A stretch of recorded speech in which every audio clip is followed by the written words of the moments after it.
Hey there, guys and gals. It's me, Victor here. We'll go over the month that I've been gone, really. I've been gone longer than a month. I'm sorry for not being back.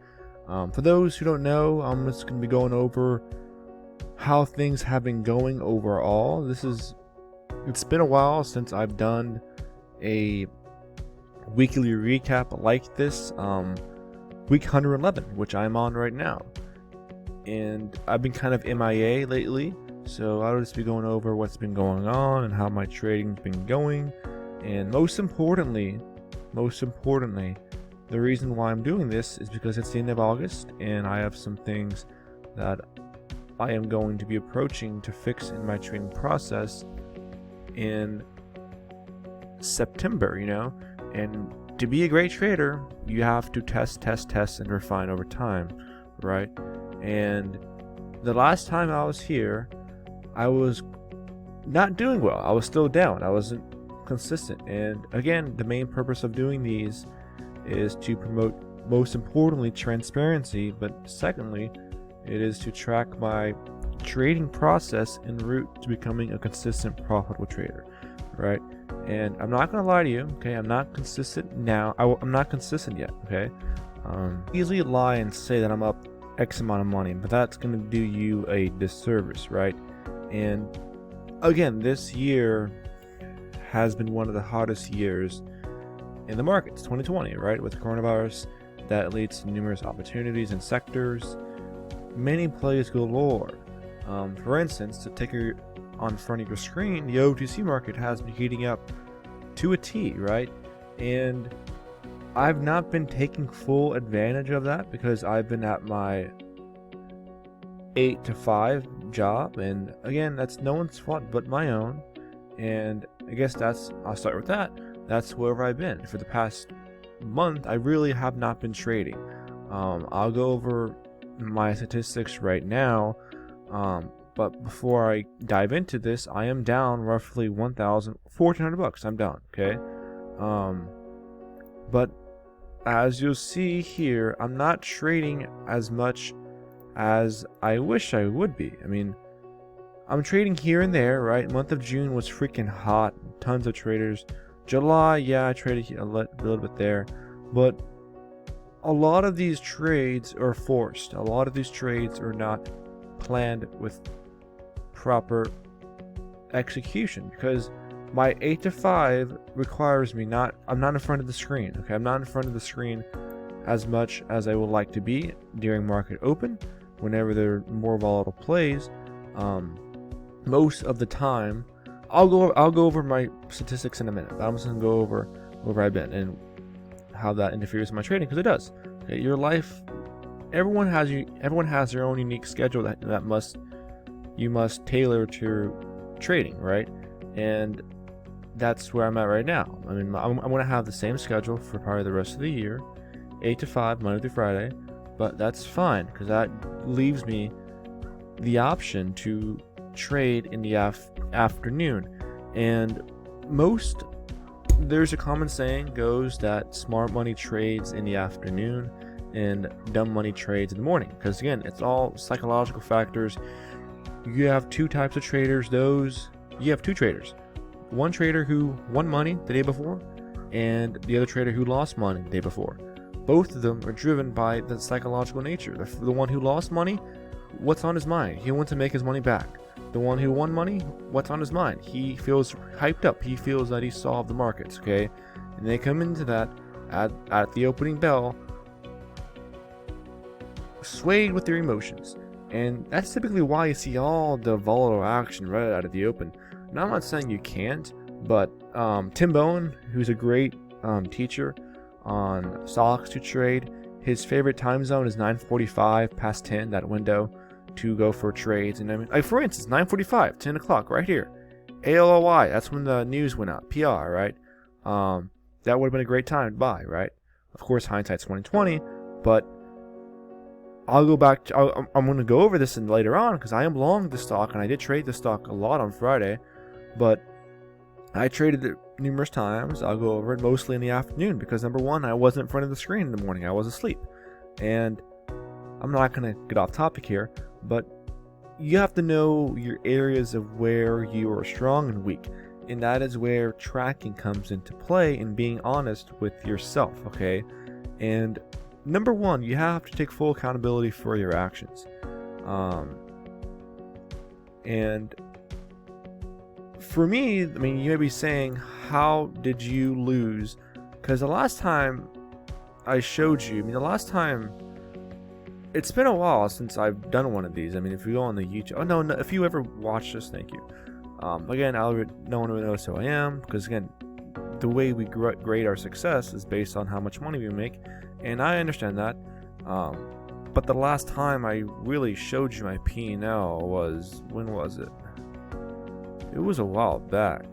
Let me see. When was it? It was a while back. I mean, this was July 7th. That's a long time ago. It's been a while to say. I mean, it's been a while, right? I mean, right here it shows me down. I mean, you get the point. I'm down roughly $1,400, okay? And that's no one's fault but my own. And for trading, you can't blame no one else but yourself. And I see this a lot, and they always try to blame the market, blame someone else, but in reality, look yourself in the mirror and say it's my fault.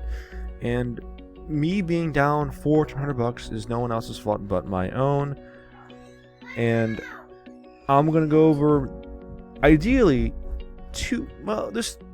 there's more than one of the main reasons why I'm down this many, but primarily I would say two. Number one, risk management, of course, and number three is strategy. And I'll go over those in a minute, but I'm just going to talk about the idea of losing, because this year, as I mentioned, has been terrific for most traders. I mean, you see them flashing on Twitter, their P&L. There's nothing wrong with that.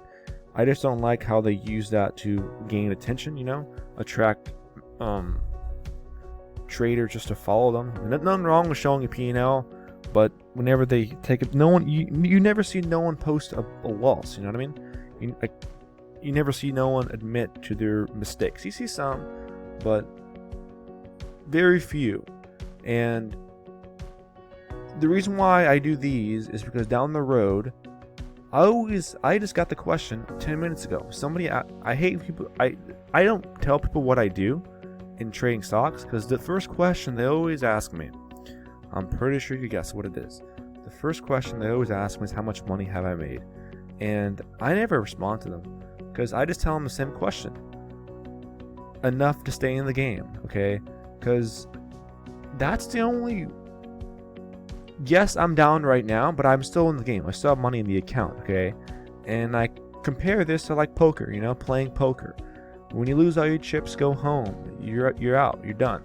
And same for trading. That's why risk management is very important, and that's why I'm doing this video. And I hope anyone out there, trading-wise, can learn from my mistakes and learn, as my guru Tim Sykes would say, learn what not to do in order to learn what to do. And I don't really tell anyone what I do. No one really knows who I am on the trading network or trading sphere, and I understand that. But I do I do intend to teach one day to others. But first steps first, right? Gaining profitability. And another common question I get is, why do I keep going? If I'm down roughly $1,400, why, Victor? They always say, why do you keep going? Why not just give up? And I guess that would be different if you got into this for the monetary value. And I always want to emphasize that as well. If you come into this game thinking you are going to get rich quick, walk away. And if you do, as I mentioned, this year has been hot. This year has been nothing like I've seen in a while. I mean, they're comparing it to the .com era with all the volume and liquidity that's been added. But it's easy to make money this year, but I guarantee you, just like in the .com era, many did not keep the money. It's much easier to give it all back, And for me, personally, I said this numerous times in the past, I never got into trading for the money value, I was simply hooked from the beginning, and that's really what's kept me going. And number two, when you get into the game, always think long term, always think big picture, you know? Always ask yourself, what can I do today to better prepare me down the road? Because it's like a puzzle. Every day you're trying to put that's why I like the markets, okay? I know it's a puzzle, but I know it's a puzzle that cannot be solved. If that makes any sense, okay? I'm gonna say it again.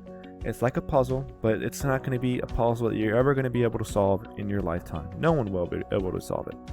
The market, you're never going to be able to master the market, but every day you try to master yourself, okay? It's not a battle between you and the markets. It's a battle between you and yourself, okay?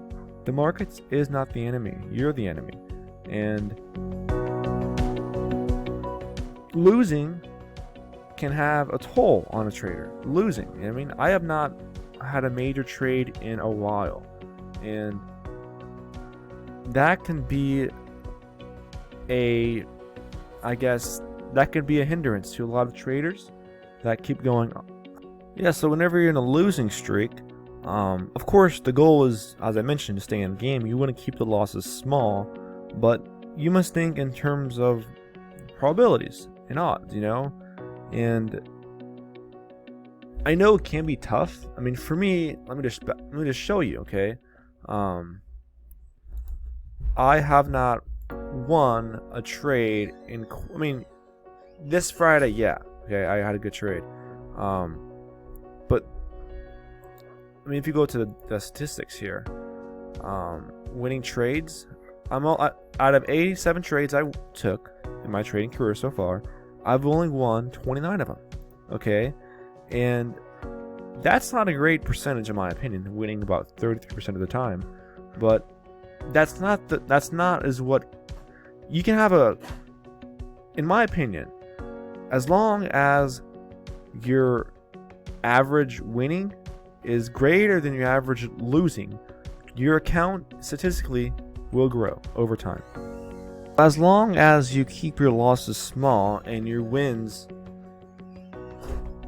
big, your account will grow over time. It's statistics. And that's one of the things that I've been doing wrong, is I go over, well, first off, as I mentioned, I'm not trading as much as I wish I could be. So in my mind, again, it's a battle between myself. In my mind, I'm trying to play catch up, and that's one of the worst things to do. Okay, I'm telling you right now, I'm trying to play catch up, because in order to get profitable, I'm gonna have to break even. I'm gonna have to eventually, if I go lower, make it all back, right, to get back to positive. And I'm trying to play catch up, and that is destructive. And when I try to play catch up, what does that mean? I'm sizing up too quickly, and that is one of the worst things to do if you have a small account. And most importantly, if you have no strategy, and if I'm not consistent on a given basis. Why am I sizing up? Meaning, when I mean size up, I mean my dollar risk. That's what I mean, because my dollar risk determines how much size I'm given on the trade. For example, if you made it this far, oh, that's the wrong one. Let's say that because for instance, before I was risking $80, right? And that would give me my size. I mean, for example, on ALYI, let's say that's how I determine my size. That I do it based off dollar risk. Okay, let's say I buy this at 0.20 cents, 0.020, and I'm risking what? Let's say I risk a penny. Well, let's say I risk, a penny, 0.019, right? 0.019. That will give me 80,000 shares. That's what I mean by sizing in. I don't just throw size out there. I do it based off how much dollar value I'm willing to lose. And in the trades, a couple which I'll show you, the last trade recap I showed you was Voxel. It's been a while since then, so I'm just gonna go over the trades which I took since then. It's not been good, I tell you that right now, because this past week, for example, I had a major loss on TTCM. I lost $240. That is not great. Okay, the initial risk was $70, but the reason I took this trade was, number one, fear of missing out, FOMO. And that's another common thing I'm still struggling on. I mean, the pattern was there. It's a first green day OTC, but I was chasing it off the initial spike, okay? And secondly, I knew for a fact that I was, first, you should know that, as I just mentioned before I started this, I work an 8 to 5. So you should know, you should probably be saying, Victor, but OTCs trade at 8:30. There you go. So I knew when I bought this that I was not going to be in front of the screens to look at it. I had my phone, so I was trading this via my phone. And trading from your phone is tough as hell, but trading from your phone on an OTC stock is like asking for damage, because OTCs trade very tough. It's very tough to get executed, and doing it from your freaking phone, that's like asking for a major loss. And that's what I got, you know? And yes, I did try to get out, but I was panic selling, you know? And it is what it is. That's one example of 240. I mean, I'm sizing up too big. Another one we go over, let me see, IGC. The last time I talked to you, it was on Boxel. Boxel was a while back. It was this one right. I got a lot of questions on my video why I was shorting this one. It was this one. But look at this. And again, I didn't know if I told you I'm not short selling no more. Not as of right now, because there's been too many times like the one I'm showing you right now. I wouldn't say lucky. I mean, I covered at the right time, because with the small account short selling, again, if you have a large account, go for it. But if you have a small account, the odds are against you, okay? Because all it takes is one trade to fucking wipe you out. And Box was a great example of it. I have a trade recap on this one. I covered greatly, but let's say if I would have said fuck it, I want to hold this stock, I would have blown up that one. And same with IGC, as I mentioned before, on Boxel, IGC. Did I trade IGC?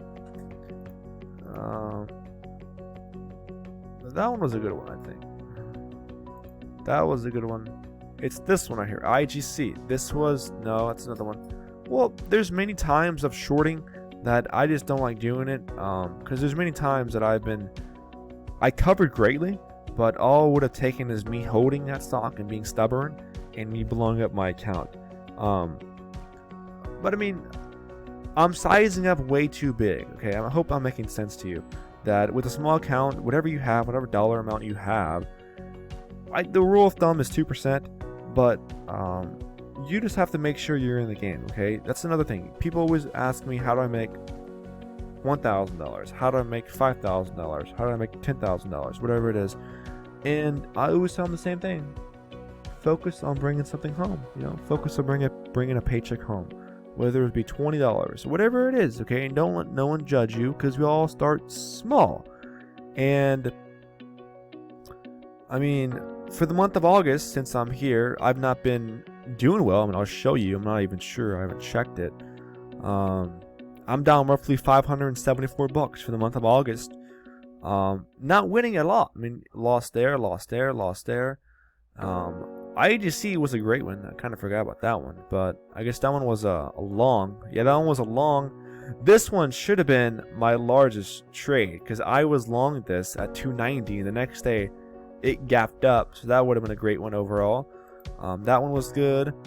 But this one, another one, IGC pre-market, I kind of chased that one a bit, and that kind of stung, and I deserve that loss, because again, I was sizing in way too big, pre-market, FOMO, as I mentioned. But other than that, my losses have somewhat been contained. But speaking of BBTH, I do have footage of that whenever it ran. If y'all do want that, let me know. I have the entire footage of whenever it ran. It's kind of fun. I should post that soon. We'll see what happens. But the goal for going forward in September, because look, losses like 240, that's unacceptable. Losses like 178, I am tired of having those losses. Those are what holds me back. And even, I mean, you're gonna have slippage as a trader. You're gonna have slippage. For the month of August, my risk was 80, and I've proven to myself that I cannot stick to that. So what I'm going to do, I mean, I don't want to do it, but it's necessary to, as I mentioned, to keep myself in the game. Because if I keep going on the pace at which I am, I'm going to run out of chips and I'm going to be done. Okay, so I'm going to go down, I want to size myself down massively. Meaning, per trade, as I mentioned, per trade, I'm just going to be going down to 30 bucks per trade. Now, again, what does that mean? That means that if the trade does not do what I do, I will lose 30 bucks. Again, slippage. Of course, that's not a hard stop, okay? That's a mental stop. That's me saying to myself, I must get out at this price, okay? Now, of course, as you'll see on AOYI, you have to use a wider stop if necessary, and that's what I'm going to work on, especially on OTCs, because my God, I was positioned well enough on AOYI this past Friday. I'm still long, as you see here, I'm long 50k, but I mean, if I had roughly 120, well, I'm getting ahead of myself, but AOY, this is another good example. I mean, I was on the right track with this one. First green day, OTC setup, multi-day breakout, and I got faked out, okay? And I mean, yes, think or swim, I could show you. I mean, these two trades right here, these two are from via E-Trade. So I had 60k there. This one right here was a great trade. This one right here, that one was a great trade. Overall, 117 bucks. I mean, yes, commissions kind of took that away, kind of sucked. But the first trade was a loss of roughly $56 if I remember right here. But this one right here, I tried to buy 60k as it broke out, but I only got filled roughly 46,000 shares, and I just let it slide. And I locked it in as it went up to 24 cents. That was a great gain. But yeah, maybe saying it went up higher, yeah. But I'm not really upset. I'm just working on the fact that I need to buy dips. I need to allow myself. Yeah, so as I was saying, is with OTCs, I tend to get shaken out more often than not. And there's a reason for that. Again, I always say this in every live footage I post with OTCs, that they do move purely on mostly hype, but level 2 and technicals, right? And there were a lot of dips on ALYI, and many may probably have gotten shaken out. I mean, those veterans like John Papa I saw traded it, Jack Kellogg, they are more experienced with this. I mean, to a T, there was higher lows the entire way up. Higher low there, you see the big, there were higher lows the entire way up. So there was no reason for me really to get shaken out on the first execution phase of my E-Trade fills right here. I mean, it was fine, right? As I would said, always think big picture with OTCs, right? This was a first green day. The setup, right? First green day, multi-day breakout, has catalysts in the future, and most importantly, it's a Friday and a weekend, okay? Likely on Monday, this will gap up, but I'll go over. I'm still long 50,000 shares. I guess I'll show you that now. Again, I got faked out in my E-Trade account. Well, TD Ameritrade. E-Trade, I bought 60k there, 46k there. That was a good profit. This one was a fake out, and well, got shaken out. And again as well, I got 60k at 19 cents right as it broke out. It was a nice ABCD. I mean, this was kind of a weak breakout, but again, it was midday, so I should have waited. Big picture, I was on the right track. I mean, it set at a higher low. I just got stubborn. I just got impatient. I wanted this to happen right here, but instead it took longer, and that's no one's fault but my own, right? And yeah, I do kind of regret that, because it would have been a great trade. I mean, I'm not sure if I would have held the entire 60k shares. I likely would have sold, because that would have been a great game. But it's one of the things I'm working on going in towards September is, if I need to, with OTCs, use the wider stop. And I don't need to go full size right away, you know? And that's one of the things that I've been doing so far. And like 60k, yeah, it would have worked out great, but why go full size in? Why not just dabble in? Then if the trade has proven myself, go full size, you know? And the last 50k I bought was right as it broke out the channel right here. I was trying to get filled on the dip right here, but I missed it. And TD Ameritrade is not the best broker. I mean, I rarely will. Again, with shorting, you really have to have a specialized broker. But for going along, any broker works, in my opinion, except for Robinhood. I wouldn't advise using Robinhood unless you really need to, but I really don't want to be trading with a lot of the masses that trade Robinhood. But TD Ameritrade's not really ideal, but it works for now, you know.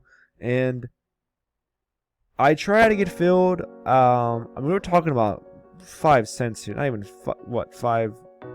I try to get all my shares at point you see right here, but instead I bought some on the dip, and I let that ride. Okay, I let that ride. My risk on this was the level. My risk was 0.025, as you would say here, and my risk was right there, 0.025, and the entire afternoon at the close, that point was not breached, so that is what led me to hold overnight. And I was considering selling it right here, but again, I was thinking big picture. I was thinking what I should have thought right here in the afternoon, okay? And that's my fault. And this was midday, so it's my fault, I guess. I'm not experienced, so I'm learning still, right? That's the point of me doing these. So I'm swinging 50,000 shares over the weekend. Ideally for a gap up. There is news on this stock. So the hype, again, don't believe any of these stocks, just use them as trading vehicles, but they're hinting towards positive news that could happen. They're hinting towards more press releases in September. We'll see what happens, and this is a multi-day breakout along with a first green day. So the odds are high for a gap up because, as I mentioned, OTCs have been great lately. For instance, Gaxi has been a great runner. Another one has been, which was another one that ran, if I remember right. Well, VYST was a while back. OPTI was another one a while back. All first green days. You know what I mean? You can see the picture. Multi-day breakout that can run. So I know that they can run, right? I know they can. I mean, another one was AABB. That was another first green day. That one will likely gap up on Monday.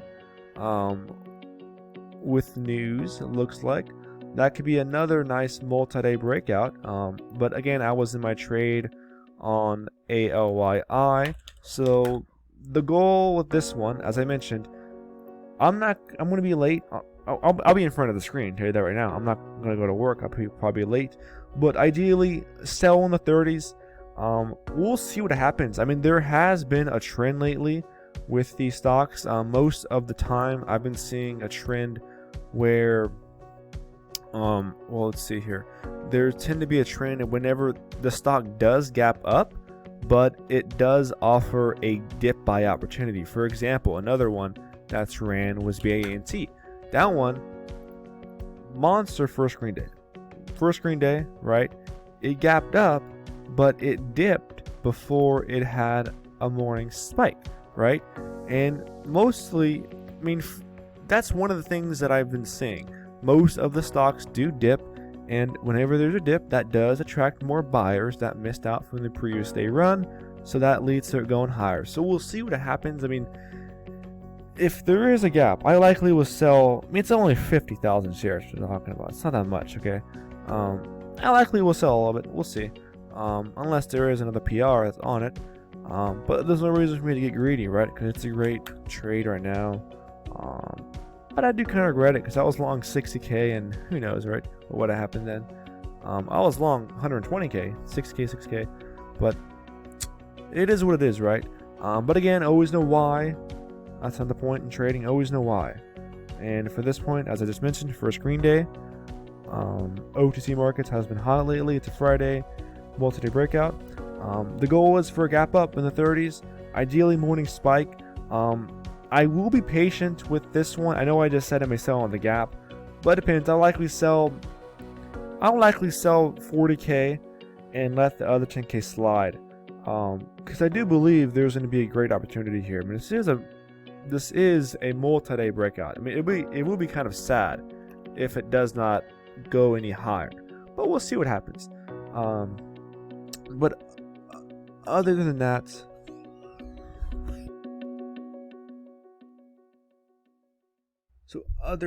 I mean, if there's no gap on this, I likely will. Well, first off, I likely use the green to red as my risk area. But if there's no gap, I'm just not going to overstay. I'll sell it, but I'll give it as much time as it needs. But other than that, that's really all I wanted to go over. So just to wrap it up, for next month, the goal is just to keep my size in check and not have a loss that's outside my risk threshold, because as I showed you, the goal is to keep your losses small and to maximize your dollar wins, and I've not been doing that, and the losses do add up, okay? And I mean, if we just go here, it will show me my win versus my loss days. Well, there we go. I mean, I have a total of 43, well, it's more than that. Number of losing trades, 58. Number of winning trades, 29. Largest gain, $200. Largest loss, 370. I mean, at least my average winning trade is 115, so at least it's larger than my average losing trade. But as I just showed you, I'm having at least once a week or every month or two. Every month for sure, I'm having a loss, 1 or 2 losses that exceeds my risk threshold, and I'm tired of just digging myself in a hole, you know.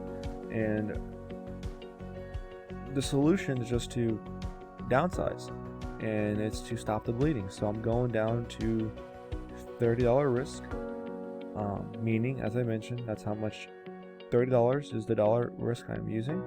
And another point is just to focus on trades that I'm comfortable with, and that's what comes with tracking.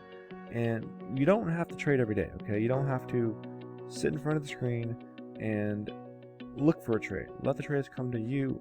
You don't have to try to play catch up. You don't have to try to trade all the stocks in the world. Just find 1 or 2 things that you're good at and execute, you know. And I'm still testing, as you can see here, but I am getting more and more comfortable trading OTCs. I just think there's more edge. I think they're more predictable, in my opinion, than trading listed stocks. That's my opinion, of course, okay? Do it as you will. But for me, I'm just going to try to become a master at one thing, then expand from there. So from here on out, $30 risk on every given trade. And of course, there's going to be slippage, right? But I don't want to have a loss over 50. Okay, that's my goal for September. I don't want to have a loss over $50. Okay, that is my goal. $30 is the risk I'm going into the trade, but I don't want to lose more than $50 on any trade given the rest of September.